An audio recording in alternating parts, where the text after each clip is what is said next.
C'est dingue, non? Je la rappelle. Mais non, je vais pas m'habiller comme une femme. Ouais, non, mais si je te dis que ouais, non, mais si je te dis que ça a toujours été comme ça.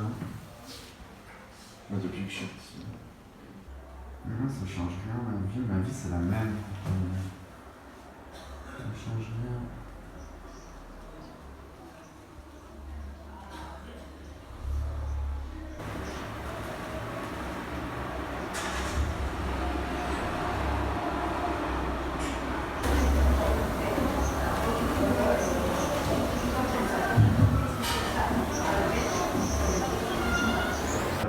Peut-être que je vais pas me marier tout court. Peut-être que à quel moment moi j'ai le droit de faire quelque chose pour moi. À quel moment j'ai le droit juste de pas penser à.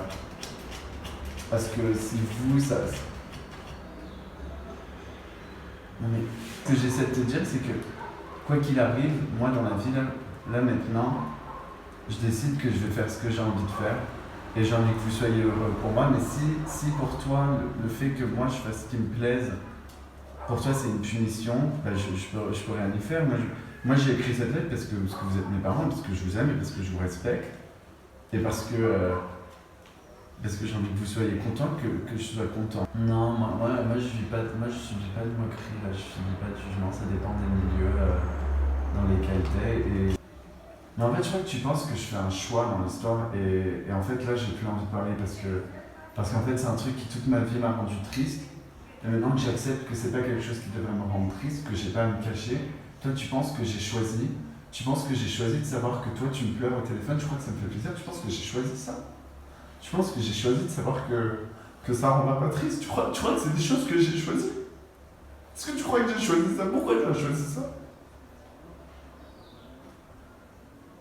Donc maintenant en fait, si tu veux me rappeler, parce que ta pensée elle a évolué et que tu es prête à me parler, tu me rappelles, je te répondrai avec plaisir. Mais là c'est pas la peine en fait. C'est vraiment pas la peine.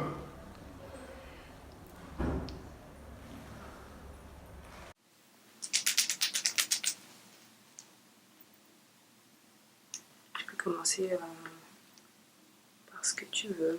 Tu peux aussi te présenter si tu veux. Ok. J'aime pas trop mes cheveux aujourd'hui. Pourquoi? Parce que je me les suis démêlés, comme je t'ai dit. Ouais. Et je les ai démêlés après avoir mis de l'huile. Et du coup, ça fait cette texture. Enfin, Ça les alourdit? Ouais, ça leur apporte plus de volume que d'habitude. Et j'ai moins mes boucles que j'ai normalement. Et en fait, c'est trop bizarre parce que ça fait 2 jours que j'ai la phobie de perdre mes cheveux. Non, je te jure, ça a commencé à.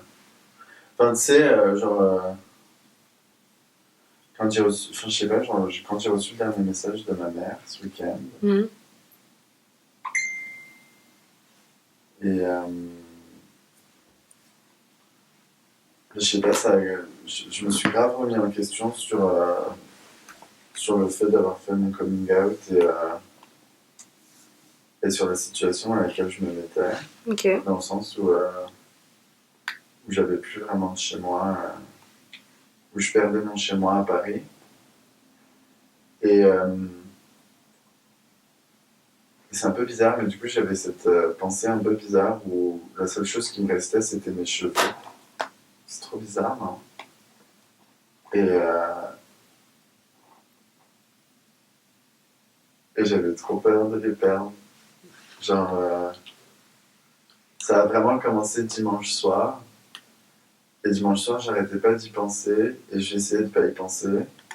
Et après, j'ai essayé de me dire, parce que ça fait quelques mois que j'ai compris que dans la vie, on pouvait rien surmonter si on n'acceptait pas d'abord. J'étais en mode, bon, faut que tu acceptes que tu as peur de perdre tes cheveux. Parce qu'en fait, je sais que si tu as peur de quelque chose, ton corps, il peut. Enfin, je sais que le stress cause la perte de cheveux. Et du coup, ça allait. Et lundi, tu sais, je te dis que j'ai fait plein de cauchemars après être rentré à Marseille, là, quand je suis arrivé. Ouais. Et je te jure, j'étais dans mon cauchemar. Dans mon cauchemar, il se passait des trucs trop chelous. J'aurais plein de gens qui me lâchaient, je sais pas pourquoi. Genre en mode. Je bossais avec des gens et ils m'ont dit ouais, on peut plus bosser avec toi et tout. Et des gens que je connais. Et ça se passait dans un appartement à Marseille, genre dans ma rue.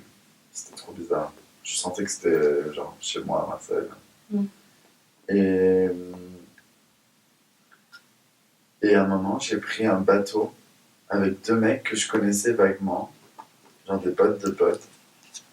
Et quelques minutes après, on était à Istanbul. Et en fait, je te jure, il y en a un, il m'a coupé les cheveux. En fait, il m'a rasé les cheveux comme... En fait, j'avais conscience qu'il me faisait un truc aux cheveux. Et il m'a rasé, genre, toute cette partie-là. Et c'est une fois qu'il a terminé, en touchant, j'ai compris qu'il avait fait un truc. Et du coup, j'étais allé voir au miroir. Et j'ai vu qu'il me manquait tout ça. Genre, symétriquement, genre, tout ça s'était rasé. C'était vraiment symétrique? Oh, plus ou moins. Et du coup, j'essayais de cacher comme ça. Je fait, sais pas exactement ce que c'est, mais... En fait, je sais qu'il y a ce côté où genre, depuis que j'ai fait mon coming out, genre, je sens que je rayonne et genre, je suis grave plus fier de moi. J'ai plus confiance en moi physiquement aussi, tu vois. Et les gens me l'ont fait remarquer. Et, et en fait, c'est marrant parce que d'une certaine façon, de l'avoir fait, genre, c'est le truc qui me faisait peur toute ma vie et tout. Et de l'avoir fait, je suis presque. Enfin, je crois que j'avais un peu un fantasme où je pensais que ça allait me surélever à une personne autre, tu vois. Genre, j'étais là en mode, mais qui serais-je après l'avoir fait, tu vois. Et au final, je vois que j'ai évolué, mais en même temps, je pense que je m'attendais à plus. En fait, c'est pas, en fait, ce que je trouve, c'est que par rapport à la douleur, j'ai pas envie de dire que j'inflige à mes parents, mais par rapport à la douleur que ça inflige à mes parents, j'ai l'impression que ça en vaut pas la peine. Et enfin, que ça en valait pas la peine, que ça en vaut pas la peine, je sais pas. D'avoir fait ton coming out, tu veux dire? Non, mais je regrette pas, mais c'est juste que si tu. Enfin, je regrette vraiment pas. Mais c'est juste que par rapport à ce fantasme que j'avais de la personne que j'allais devenir. Mais en même temps, c'est bizarre parce que ça. Enfin, c'est débile, quoi. Bien sûr que ça en vaut la peine. En même temps, c'est juste que du coup, j'étais là en mode, ah bah ce qui me reste. Enfin, ok, maintenant, je sais que j'ai pas que ça, hein. Mais du coup, je vois que j'ai gagné en assurance et tout. Et je me suis dit, en fait, je crois que c'est ça le fonctionnement, c'est que je me suis dit, et si en plus de ça, maintenant, je perds mes cheveux? Et là, je me dirais, mais j'ai eu des images trop cheloues. Je me voyais, un peu, genre, drogué dans la rue, chauve. C'était vraiment pas agréable. Je veux bien le croire. Ouais, c'était pas drôle. Je te jure, ça m'a trop saoulé. Et. Non, mais voilà. Donc, il y a ça. Ok. Ouais. Parce que là, maintenant, t'es à Marseille. Ouais. Tu viens de Paris. Donc, c'est quoi le commencement du commencement? L'acheminement vers ce coming out, finalement. Les mois précédents, qu'est-ce qui s'est passé dans ta vie? Bah, en vrai, j'ai envie de dire, ça s'est préparé sur toute une vie et en même temps, ça s'est concrétisé sur une journée, quoi. C'est le truc que j'ai repoussé toute ma vie. Et, et après, il y a eu ce dimanche où c'était le dimanche des journées du patrimoine, où j'étais avec mon amie Alice, elle était là à Marseille. Et on passait une trop belle journée. Vraiment une belle journée. Et à 15h, je devais passer par le café qui est juste en bas de chez moi. Donc c'est le café où je bossais depuis 2 jours seulement. Mais tu vois, j'étais trop épanoui parce qu'en arrivant à Marseille, ouais, j'avais un peu la flemme de bosser. Mais en même temps, j'avais besoin d'argent. Il n'y avait qu'un seul café qui m'avait tapé dans l'œil. Je sais pas, l'univers, il me plaisait trop. Ça avait l'air chouette. Little did I know. Et donc je passe et la manager, parce que la manager elle voulait me parler, Clémence. Et elle me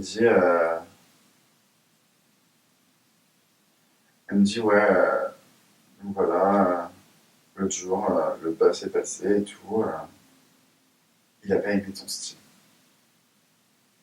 Et genre je me souviens que ça m'a vraiment... c'est bizarre parce que je la regardais vachement dans les yeux. Et genre vraiment, j'avais l'impression que ça me transperçait de ouf. Genre ça m'a vraiment. Du coup, au début, je lui ai répondu avec la voix tremblante, tu sais, j'étais là en mode. Genre limite. Parce qu'après, elle a détaillé, elle m'a fait ouais, il aime pas ton style, il aime pas tes boucles d'oreilles, machin. Je pense que les hommes ne doivent pas porter de bijoux et tout. Et genre, je sais pas, je sentais que ça m'affectait de ouf. Du coup, je commençais à lui répondre, je dis oula. Je dis, oula, Clémence, qu'est-ce que tu me dis, ça me fait trop mal. Genre, je regarde comme ça, je dis, oula, arrête-toi, quoi. Et heureusement que j'avais mes lunettes de soleil. Et, euh, et du coup, bah, ce qui s'est passé, c'est ouais, du coup, elle m'a expliqué bien en détail pourquoi c'est elle qui devait me le dire, pourquoi il n'est pas venu m'adresser la parole directement. Elle m'a expliqué qu'il pensait que c'était à une femme de me le dire parce que c'est des choses qu'on se dit pas apparemment entre hommes musulmans. Et, euh, après, tout de suite, j'ai repensé au fait que j'avais ressenti de la gêne, moi, quand je l'avais rencontré, le patron. Quand je l'avais rencontré lui et même d'autres employés du restaurant d'à côté qui étaient vachement, je sais pas, je sentais la vibe d'Aaron Rebeu qui me juge, tu vois. Et c'est une vibe que j'ai souvent ressentie un peu. En fait, que j'ai vite ressenti dans ma vie, mais que j'ai vite euh, appris à éviter. Et du coup, là, ça me revenait en pleine figure. Et donc là, j'étais un peu sous le choc. Et avec ma pote Alice, on est parti. On est allé au parc Longchamp. On s'est assis, on parlait, on parlait. On a parlé, on a pleuré. Et genre là, je me suis rendu compte qu'en fait, je savais pourquoi ça me rendait aussi triste, tu vois. J'entends mal, on te fait ça, t'es énervé, tu vois. Et là, j'étais surtout triste. Et après, je me suis rendu compte que j'étais triste parce que ça me rappelait un peu la maison, tu vois. Genre, je me rappelle quand je me suis percé les boucles d'oreilles, genre pendant. Au début, j'avais pas fait les deux trous en même temps, je me souviens. J'avais d'abord fait une oreille, après j'avais fait la deuxième, et j'ai caché la deuxième pendant mes 4 mois, quoi. En soi, je suis tout le temps dehors, tu sais. Et quand j'étais à la maison, j'étais tout le temps avec un sweat et capuche et tout. C'était un cauchemar, tu sais, genre. Et après, au bout d'un moment, j'étais là en mode, hey, gros, ça suffit, il va faire chaud, tu peux pas rester sous ton cul. Et, et du coup, je me suis un peu dit, bah en fait, si tu veux plus te cacher, tu veux pas te cacher au travail, tu veux pas, ouais, tu veux pas remettre en question ton style et tout au travail, donc faut pas que tu le fasses non plus à la maison. Et donc là, on en parlait avec Alice, et c'est un sujet dont on a plusieurs fois parlé, tu vois. C'est un truc que j'ai toujours repoussé. Et je me rappelle, j'avais commencé à avoir cette réponse, je commençais à dire, je leur dirais quand j'aurais quelqu'un à leur présenter. Genre, je me disais que c'était une bonne réponse. En soi, c'est pas une mauvaise réponse, hein. C'est juste que je sais que c'était pas adapté, que c'était pas fait pour moi, parce que vraiment, genre, j'arrivais pas à être. C'est un truc qui me rattrapait systématiquement, genre dans. Enfin, je sentais que enfin, c'était chiant de savoir que j'étais pas honnête et que quelque part j'allais devoir rendre des comptes, tu vois, à un moment de ma vie. Et c'est un truc qui revenait vraiment, genre, chaque fois que j'avais par exemple des bads, genre si je prenais des drogues et tout, c'était le truc qui me faisait bader, tu te rends compte, genre, comme un poids. Et, et donc là, j'ai dit, bon là, je vais rentrer à Paris et je vais le faire. Et du coup, c'est ce que j'ai fait. Je suis rentré, j'ai écrit une petite lettre à ma mère, une petite lettre pour mon père et une lettre pour mon frère. Et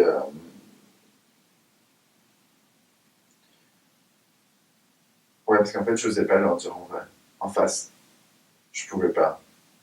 Et j'aimais bien l'idée de leur laisser un truc qu'ils puissent relire, tu vois, pour comprendre. En fait, je voulais pas une lettre où je m'excuse d'être gay.